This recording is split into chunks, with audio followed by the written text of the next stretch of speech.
ఓం నమో నారాయణాయ. ఈరోజు మనం విష్ణు సహస్రనామాలు వాటి అంతరార్థాలు శ్లోకం 10 నుంచి 12 వరకు చూద్దామండి. శ్లోకం 10 ఒకసారి పలుకుదామండి. సురేష శరణం శర్మ విశ్వరేతా ప్రజాభవ అహ సంవత్సరో వ్యాళ ప్రత్యయ సర్వదర్శన. ఇందులో మొదటి పదం సురేశ. దేవగణములే తమ్మాశ్రయించు వారి కోరికలు తీర్చు సామర్థ్యం గలవారై ఉండు. అట్టి దేవగణమునకు శక్తి ప్రసాదించే మూర్తి సురేషుడు. సురేష అని పిలిచెదరు. శరణం. ఎవరు బాధలలో ఉండి తన్నాశ్రయించి ప్రార్థనలు గావింతలో అట్టి వారందరికీ శరణ్యుడు ఆ స్వామి.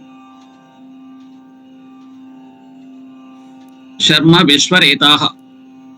అందరికీ ఆనందం సౌఖ్యం హాయిని పంచిపెట్టే ఆ దేవుని శర్మ అందరు. ప్రపంచమంతా అతని వీర్యంతో నిండి ఉంది. ప్రజలందరూ ఆయన బిడ్డలే. ప్రతిదినం ఉదయించి ప్రతిదినం లయించే అహస్సుల ఆయన నిత్య జీవి విశ్వరేతాహ అని భక్తజనం స్తోత్రములు గావించదు.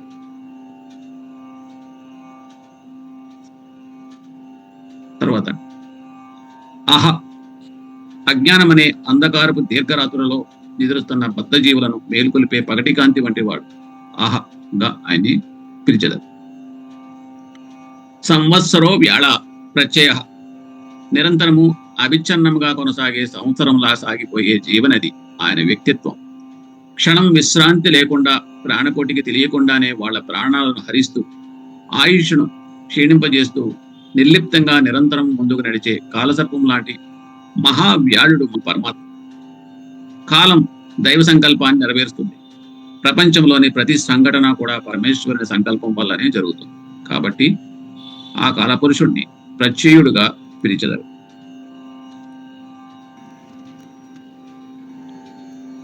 తర్వాత సర్వదర్శన. వేద శాస్త్ర నిర్దేశాల పట్ల గురువుల ఆదేశాల పట్ల సంపూర్ణ విశ్వాసముచే నిజమైన భక్తులకు ఆయన తన స్వరూప స్వభావాలను తనను గూర్చిన సమస్త జ్ఞానాన్ని వ్యక్తపరుస్తాడు కాన ఆ ప్రభుని సర్వదర్శనగా పిలుస్తారు. శ్లోకం 10 పూర్తయిందండి. ఇప్పుడు శ్లోకం 11 ఒకసారి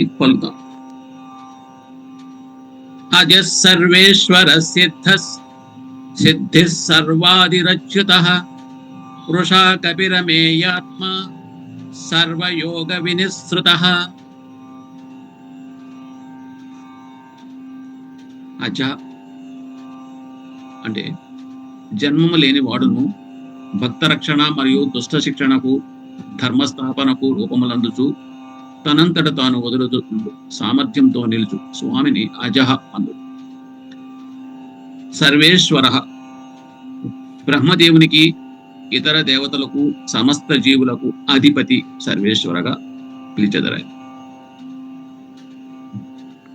సిద్ధ. ఆయన భూత భవిష్యత్ వర్తమానాలను గురించిన జ్ఞానము కలిగి ఉంటాడు కావున సిద్ధ అని పిలుతురు. సిద్ధి. ఆయన అనంత శక్తులు కలిగి ఉంటాడు కావున సిద్ధి. సర్వాది. సమస్తానికి మూలకారకుడు. ఆ విధంగా సర్వాదిగా పిలుస్తారు. అచ్యుత. తన భక్తులు పతనం కాకుండా రక్షిస్తాడు కావున అచ్యుత. తర్వాత వృషాకపి. భక్తుల కోరికలను నెరవేరుస్తాడు. దానవుల హృదయానికి పీతావకుడు వృషాకపి. అమేయాత్మ. ఆయన రూపము మేధస్సు అంతులేనివి. అచింత్యమును. తన భక్తులకు ఆయన అత్యంత ఆత్మీయుడు. ఆ విధంగా అమేయాత్మగా ఆయన కొలిచెదరు. సర్వయోగ వినస్తృత్.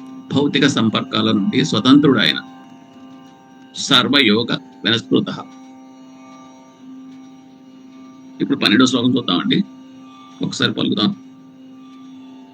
వసురు వసుమనా సత్య సమాత్మా సంమిత సమః అమోఘ పుండరీకాక్షో వృషకర్మా వృషాకృతి. వసు ఏ భక్తులకైనా భగవంతుని మహిమల శ్రవణం కీర్తనము అమితంగా రుచిస్తుందో అట్టి భక్తుల హృదయంలో ఆయన నివసిస్తాడు గాన ఆయన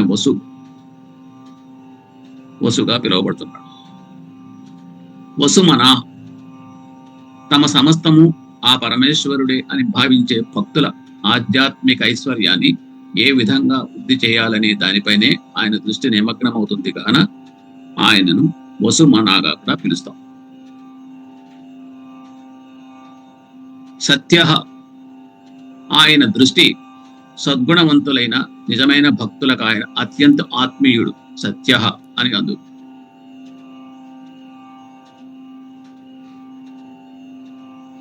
సమాత్మ ఎవరైతే తనను తకుడిగా భావించి సమీపిస్తారో అటువంటి భక్తులతో ఆయన ఆ విధంగానే సకుని పాత్రలో వారికి సముడై ప్రవర్తిస్తాడు కాన సమాత్మ. సమహ స్నేహము మరియు ఇతర నవవిధ భక్తి రసాల ద్వారా తనను సేవించే తన భక్తుల కీర్తిని ఇనుమడింపజేయటానికి ఆయన వారిలో ఒకడుగా వారికి సముడన్నట్లుగా ప్రవర్తిస్తాడు గాన సమహ.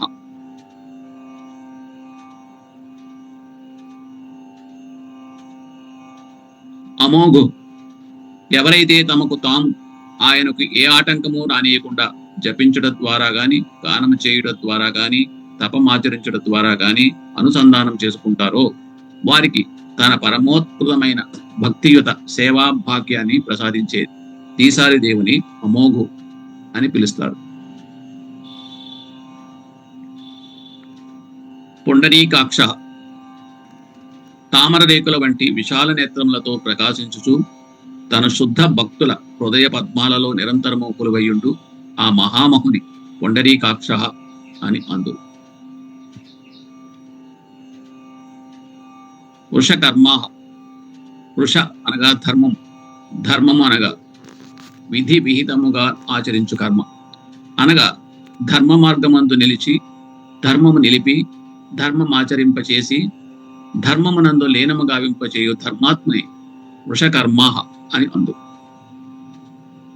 వృషాకృతి శరీరాభిమానము వదిలి త్యాగమయ తపోమయ జీవిత ధర్మస్వరూపుడైన పరమేశ్వరుని వృషాకృతి అని మహనీయుడు కొలుచుదురు.